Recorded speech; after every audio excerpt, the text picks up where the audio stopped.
Fellow NAPS members, for those of you whom I have not met, I'm Ken Bunch, presently president of Detroit Branch 23, and with your support, the next National Secretary-Treasurer of our organization.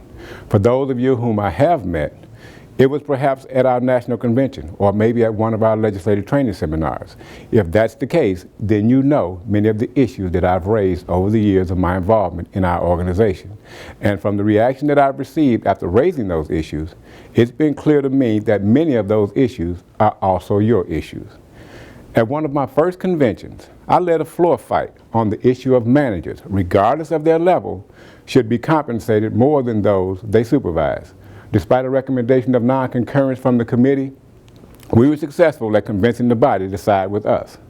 After the levels of supervisors was raised to 17, I, along with the young lady from the New England area, vigorously argued to also raise the level of our members in the support functions. Then President Vince Palladino agreed to go back and raise that issue. A couple of months later, our support members' levels were also raised. More recently, one of the key components of our legislative agenda today is the MSPB appeals process availability to all of our members. If you research the origin of that issue, you will find that it was a resolution drafted by Detroit Branch 23, overwhelmingly supported by the Michigan State Convention, and equally supported at our national convention in Reno, Nevada. I don't want to give you the impression that every fight I've led, I've been successful at. That would be misleading. I've won some, I've lost some, but I've put a record out there for you to examine. For those of you who have not been to our convention or LTS, you may be wondering, who is this guy and where did he come from?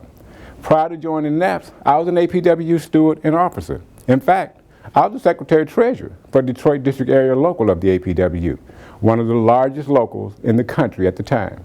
As a steward and officer of APW, I fought issues like handicap discrimination, certified interpreters for hearing impaired employees, and according to APW, my case challenging management's right to make a schedule was only the second successful attempt in 10 tries nationwide. I tell you this brief history for a single purpose, to let you know that I'm not new to advocating on behalf of those I represent. I've been doing this for 30 years. I didn't come through the management intern program. I came up through the ranks as most of you did. When I joined NAPS in 1998, my fellow supervisors and managers made me their president without opposition.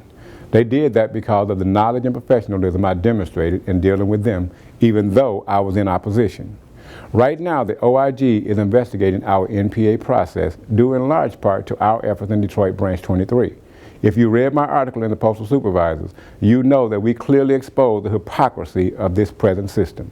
However, very recently, I was successful in getting a negative NPA rating overturned for one of our members, and now her salary is being adjusted to reflect that change.